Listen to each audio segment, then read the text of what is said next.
Hello friend, welcome to goodwill concept classes. हमारे channel में जो भी नए हैं सब्सक्राइब कर दे ताकि पढ़ते वीडियो आप तक। Hello friend, how are you.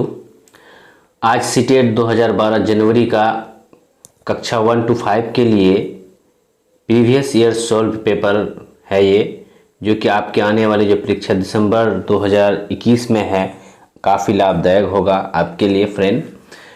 तो जो भी इस बार सीटेट का परीक्षा दे रहे हैं वो प्रीवियस ईयर ज़रूर सॉल्व करके जाएं, और उससे पहले सॉल्व करने से पहले एक बार वीडियो को देखें, समझें, क्योंकि इसमें आपका काफ़ी कॉन्सेप्ट क्लियर हो जाता है। तो आज का जो ये हिंदी पेपर है जनवरी 2012 का कक्षा 1 से 5 के लिए, आज का जो पहला प्रश्न है फ्रेंड वो है आपका 91 से। मंदिरा पहली कक्षा में पढ़ती है और वह मुझे आम बहुत अच्छा लगता है, मैं थक गई आदि वाक्यों का प्रयोग करती है।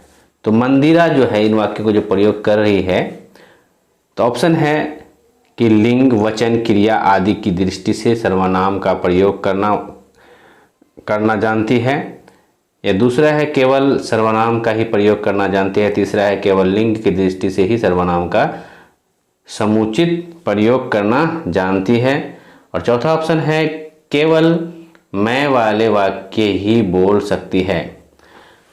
तो इसका जो सही उत्तर होगा फ्रेंड वो होगा पहला। यहाँ जो लिंग, वचन, क्रिया आदि की दृष्टि से सर्वनाम का प्रयोग करना जानती है, क्योंकि यहाँ जो मंदिरा है, मंदिरा द्वारा जो वाक्यों में प्रयोग किए गए जो शब्द हैं, जैसे कि मुझे, मैं, आप देख रहे हैं मैं, फिर आदि का प्रयोग किया गया है। तो ये सारे जो है मुझे, मैं, ये क्या है, सर्वनाम का प्रयोग है। और यहाँ लिंग भी है, जैसे थक गई, आप देख सकते हैं लिंग का भी प्रयोग किया गया है। लिंग और वचन व क्रिया की दृष्टि से ठीक तरह से किया गया है। तो इसमें जो है आम को एक वचन कहा गया है कि एक आम, आप देख सकते हैं मुझे आम बहुत अच्छा लगता है, एक वचन के रूप में प्रयोग किया गया है। तो वो पुल्लिंग में जो समझ होती है वो भी किया गया है, प्रयोग किया गया है। तो और दूसरे वाक्य में देखिए मैं अर्थात वह स्वयं, ये सारे जो हैं स्त्रीलिंग के तरह प्रयोग किया गया है। मैं थक गई स्त्रीलिंग की तरह प्रयोग किया गया है। तो इस तरह से मंदिरा का जो इस्तेमाल किया गया है वो लिंग, वचन, क्रिया आदि की दृष्टि से सर्वनाम का प्रयोग करना वो जानती है। आज का जो अगला प्रश्न है फ्रेंड 92, भाषा। तो भाषा के बारे में है कि नियमों की जानकारी से ही निखरती है, विद्यालय में ही सीखी जाती है, एक नियमबद्ध व्यवस्था है, या सदैव व्याकरण के नियमों का ही अनुगमन करती है। तो 92 का जो सही आंसर होगा भाषा के बारे में वो होगा फ्रेंड 3, एक नियमबद्ध व्यवस्था है। भाषा अपने जो है विचारों को व्यक्त करने और जैसे दूसरों के विचारों को ग्रहण करने की एक नियमबद्ध व्यवस्था है। आप अगर कोई वाक्य बोलता है उसके नियम से उसका जवाब देते हैं, जवाब देने से पहले उस वाक्य को आप ग्रहण करते हैं। आज का जो अगला प्रश्न है फ्रेंड वह है भाषा की पाठ्य पुस्तक का निर्माण करते समय सबसे कम महत्वपूर्ण बिंदु है। अगर भाषा का पाठ्य पुस्तक का निर्माण कर रहे हैं, सबसे कम महत्वपूर्ण कौन है? तो भाषा की भिन्न छटाएं, भाषाएं की वैविध्य और भाषाओं की संख्या, पाठों की संख्या कितने पाठ होनी चाहिए, विषय वस्तु में वैविध्य। तो इसका जो सही उत्तर होगा फ्रेंड वो होगा तीसरा, पाठों की संख्या। ये सबसे कम महत्वपूर्ण है, क्योंकि भाषा की पाठ्य पुस्तक का जब निर्माण किया जाता है उसमें ये कोई महत्वपूर्ण वाली बात नहीं है कि पाठों की संख्या कितनी होनी चाहिए। पाठ्य पुस्तक में जो पाठों की संख्या जो है बहुत अधिक महत्वपूर्ण नहीं है, जबकि अन्य बाकी जो दिए गए जो बिंदु हैं वो सारे महत्वपूर्ण हैं कि भाषा की विभिन्न छटाएं होनी चाहिए, भाषाओं की विविधता होनी चाहिए, भाषा वस्तु में वैविध्य होना चाहिए। लेकिन पाठ की संख्या यहाँ कोई महत्वपूर्ण नहीं है, इतना कम महत्वपूर्ण है, इसीलिए इसकी जो आंसर होगा वो तीसरा होगा। आज का जो अगला प्रश्न है फ्रेंड वो है 94, एक से अधिक भाषाओं का प्रयोग। पहला ऑप्शन है किसी भी एक भाषा में निपुणता में से बाधक करती है, एक से अधिक, ये बाधक शब्द है। दूसरा है कक्षाई जटिलताओं को बढ़ाता है। तीसरा शिक्षकों के लिए गहन समस्या है। और चौथा ऑप्शन है संज्ञानात्मक विकास में सहायक है। तो जो भाषाओं का जो प्रयोग होता है, इसका जो सही उत्तर होगा वो होगा चौथा, ये संज्ञानात्मक विकास में सहायक होता है। क्योंकि जो बच्चों के संज्ञानात्मक विकास में एक से अधिक भाषाओं का प्रयोग काफ़ी सहायक होते हैं। क्योंकि बच्चे जो एक से अधिक अगर भाषा जानते हैं तो वो एक अधिगम के लिए एबल होते हैं और अधिगम करना उसके लिए आसानी होती है, पढ़ना सीखना उसके लिए बच्चों के लिए आसानी होती है। आज का जो अगला प्रश्न है फ्रेंड 95, भाषा अर्जन और भाषा अधिगम के संदर्भ में कौन सा कथन सत्य नहीं है? इसमें असत्य कथन हमको चुनना है। तो इसका जो पहला ऑप्शन है सांस्कृतिक विभिन्नताएं भाषा अर्जन और भाषा अधिगम को प्रभावित करने वाला महत्वपूर्ण कारक है। दूसरा ऑप्शन है भाषा अर्जन और विभिन्न संकल्पनाएं मातृभाषा में बनती है, जो भाषा अर्जन होता है। तीसरा ऑप्शन है भाषा अधिगम से कभी भी अनुवाद का सहारा नहीं लिया जाता है। चौथा ऑप्शन है भाषा अर्जन सहज और स्वाभाविक होता है जबकि भाषा अधिगम प्रयासपूर्ण होता है। बिल्कुल सही। तो इसका जो सही उत्तर होगा वो तीसरा होगा फ्रेंड, तीसरा सही उत्तर होगा। क्योंकि इसमें कह रहा है नहीं, नेगेटिव ऑप्शन खोज रहा है। तो यहाँ जो है ये भी सही है, अर्जन जो है सहज स्वाभाविक होता है, अधिगम क्या होता है प्रयासपूर्ण होता है। अधिगम जो होता है वो विद्यालय में होता है, पाठ्य पुस्तक के सहारा होता है। अर्जन जो है स्वाभाविक होता है, समाज में होता है, परिवार में होता है। और दूसरा ऑप्शन की बात करें जो भाषा अर्जन जो है विभिन्न संकल्पनाएं मातृभाषा से बनती है। जो भाषा अर्जन का जो मेन उदाहरण है वो मातृभाषा है, जो कि परिवार समाज से सीखते हैं। अगर पहला ऑप्शन की बात करें यहाँ सांस्कृतिक विभिन्नताएं भाषा अर्जन और भाषा अधिगम को काफ़ी महत्वपूर्ण है, ये प्रभावित करता है, ये भी बिल्कुल सही है। तो जो गलत है इसमें ये गलत है, इसीलिए हमको गलत आंसर सुनना है, नेगेटिव। तो यहाँ भाषा अधिगम में कभी भी अनुवाद का सहारा नहीं लिया जाता, ये गलत है। क्योंकि भाषा अधिगम में अनुवाद का सहारा लिया जाता है। भाषा अधिगम का मतलब ही होता है कि बच्चे जब स्कूल जाते हैं वो जो मातृभाषा से एक भिन्न भाषा भी वो सीखते हैं, तो वहाँ अनुवाद करते हैं। जैसे कोई बच्चा है स्कूल गए, वो मातृभाषा उसका हिंदी है, तो अगर अंग्रेजी सीखना चाहते हैं तो हिंदी का अनुवाद किस में करेंगे? अंग्रेजी में करेंगे। आज का जो अगला प्रश्न है फ्रेंड वो है एक बहुभाषिक कक्षा में आप किस से सबसे कम महत्व देंगे? अगर बहुभाषिक कक्षा है तो सबसे कम महत्व देंगे। तो पहला है बच्चों को सिखाने की दो भाषाओं के मध्य विद्यमान समानता व अंतर का विश्लेषण कैसे किया जाता है। विभिन्न प्रकार का बाल साहित्य। तीसरा है कक्षा में विभिन्न प्रकार की सामग्री से संबंध वातावरण। चौथा है कक्षा के बहुभाषिक और बहुसांस्कृतिक संदर्भों में के प्रति संवेदनशीलता। तो इसका जो सही उत्तर होगा 96 का वो होगा पहला। तो कम महत्व किस को देंगे? बाकी सबको हम महत्व देंगे, लेकिन कम महत्व जो देंगे वो ये कि बच्चों को सीखने की दो भाषाओं के मध्य विद्यमान समानता व अंतर का विश्लेषण कैसे किया जाए, ये कम महत्व है। क्योंकि अगर बात किया जाए तो एक बहुभाषिक कक्षा में विभिन्न प्रकार के जो है बाल साहित्य समृद्ध वातावरण में होते हैं, बहुसांस्कृतिक संदर्भों के प्रति संवेदनशीलता आदि महत्वपूर्ण आयाम होते हैं। ये सारी क्या होते हैं? महत्वपूर्ण आयाम होते हैं। लेकिन जबकि दो भाषाओं के मध्य, अगर इंग्लिश हिंदी दो भाषा है मान लीजिए, तो दो भाषाओं के मध्य या अंतर या समानता का विश्लेषण अधिक महत्वपूर्ण नहीं मानता है इसमें। क्योंकि यहाँ बहुभाषिक है तो हम बहुभाषा को लेके चलेंगे, ना कि दो भाषा को। आज का जो अगला प्रश्न है फ्रेंड वो है प्राथमिक स्तर पर भाषा की पाठ्य पुस्तकों में किस तरह की रचनाओं को स्थान दिया जाना चाहिए। जो प्राथमिक स्थान में किस तरह का रचना स्थान दिया जाना चाहिए, तो केवल कहानियों अथवा कविताएं पर, विदेशी साहित्य की रचनाएं पर, ऐसी रचनाएं जो बच्चों के परिवेश से जुड़ी हो और जिसमें भाषा की अलग अलग छटाएं हो। चौथा ऑप्शन है जो प्रत्यक्ष रूप से मूल्यों पर आधारित हो। तो इसका जो सही उत्तर होगा फ्रेंड वो होगा 3। तो किस पर महत्व देंगे? ऐसी रचनाएं हो जो कि बच्चों के परिवेश के जुड़ी हो, बच्चों के वातावरण से जुड़ी हो, आसपास से जुड़ी हो, और जिसमें कि भाषाएं की अलग अलग छठाएं हों, भाषाएं की अलग अलग छठाएं हो।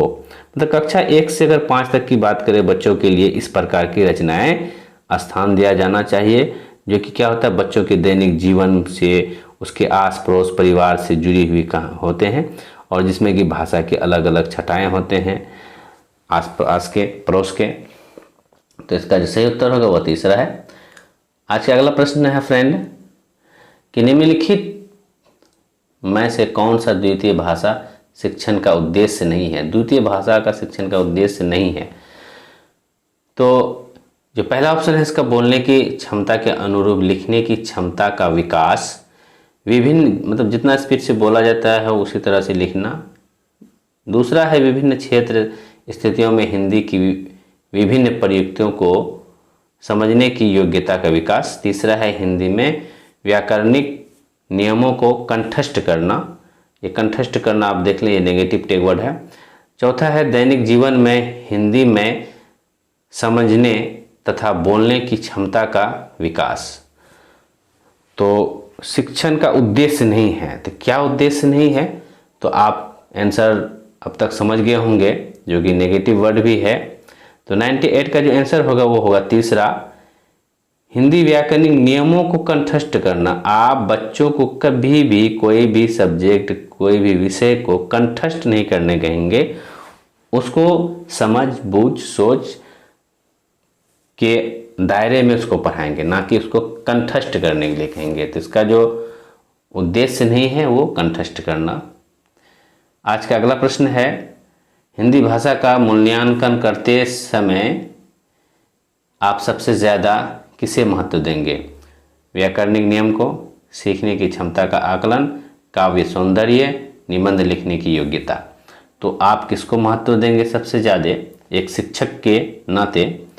तो इसका जो आंसर होगा दूसरा होगा, सीखने की क्षमता का आकलन। जो बच्चे सीख रहे हैं हिंदी भाषा का जो मूल्यांकन करते समय अधिगम की जो क्षमता का आकलन करना सर्वाधिक महत्वपूर्ण होगा कि बच्चे कैसे सीख रहे हैं, किस क्षमता से सीख रहे हैं। आज का अगला प्रश्न है फ्रेंड, निम्नलिखित में से कौन सा बच्चों की भाषिक क्षमता के आकलन का सबसे उचित तरीका है? तो बच्चे के जो भाषा क्षमता के आकलन का उचित तरीका है, इसका जो पहला ऑप्शन है फ्रेंड वो है संज्ञा संदर्भों के 2 उदाहरण दीजिए। बादल, आसमान, चिड़िया। बच्चे के साथ संज्ञा शब्दों का प्रयोग करते हुए एक कहानी लिखिए। तीसरा है संज्ञा की परिभाषा को पूरा कीजिए, परिभाषा को पूरा कीजिए। चौथा है संज्ञा की परिभाषित कीजिए। तो इसका जो सही उत्तर होगा वो होगा दूसरा इसलिए होगा क्योंकि प्राथमिक स्तर के जो बच्चे होते हैं उसकी जो भाषिक क्षमताओं के आकलन का सबसे अच्छा एक तरीका होगा कि अपने जो दैनिक जीवन में जो भी अनुभव किए जाने वाले जो शब्द हैं, जैसे कि यहाँ पे दिया गया है कि बादल, आसमान, चिड़िया, है ना, इस तरह के एवं बच्चे के साथ जो संज्ञा शब्दों का प्रयोग करते हैं दैनिक जीवन में, कहानियाँ की रचना करें, कहानियाँ से लिखवाएं। इस तरह के सबसे ज़्यादा बेहतर होगा आकलन के लिए। आज का जो अगला प्रश्न है फ्रेंड वह है बच्चों की मौखिक अभिव्यक्ति का विकास करने के लिए सबसे कम प्रभावी तरीका कौन सा है? इसमें 3 तरीका जो होगा सबसे अधिक प्रभावी होगा, जो कि एक है कम प्रभावी है, तो उसे चुनना है आपको। इसका जो पहला ऑप्शन है वो है संवाद अदायगी। दूसरा है व्याकरण आधारित संरचना अभ्यास, अपने अनुभवों का वर्णन करना, बातचीत करना।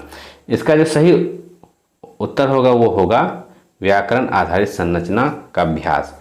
इससे बच्चों का जो प्रभावी तरीका नहीं होगा, क्योंकि अगर संवाद करते हैं तो मौखिक जो अभिव्यक्ति के साथ अंतर्गत क्या होता है, संवाद करना या अपने अनुभवों को व्यक्त करना दूसरे के साथ, या एवं परस्पर बातचीत करना जो है सर्वाधिक महत्वपूर्ण होगा।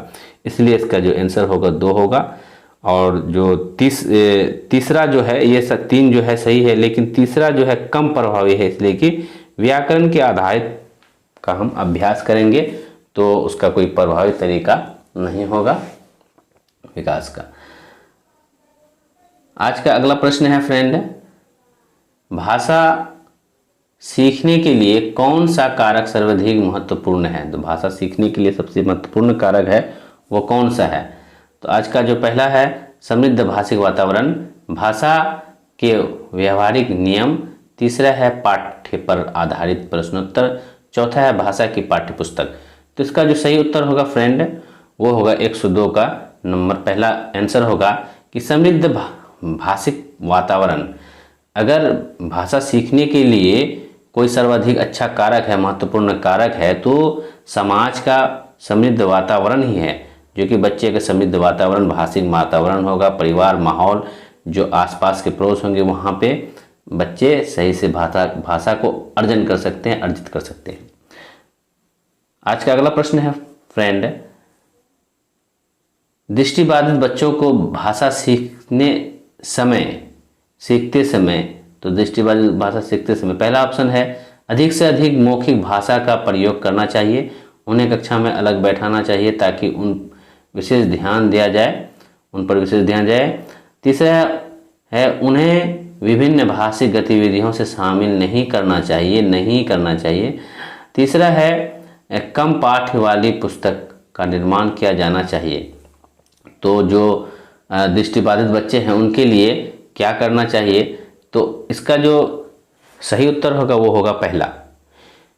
वो इसलिए है कि अगर दृष्टिबाधित हैं तो वो देख नहीं सकते हैं, तो दृष्टिबाधित बच्चे कानों से सुनी हुई जो बातें होगी उसे ही वो अच्छे ढंग से ग्रहण कर सकते हैं, तथा उनकी जो सुनने की जो क्षमता होगी वो अन्य बच्चों के मुकाबले काफ़ी अच्छी होती है, क्योंकि वो देख नहीं सकते हैं तो वो सारे कान को वो अगर चित रखेंगे, वो सुनने के लिए अग्रसर होंगे। अतः जो है भाषा सीखते समय अधिक से अधिक क्या होना चाहिए? मौखिक भाषा का प्रयोग होना चाहिए, अगर दृष्टिबाधित बच्चे क्लास में हैं तो।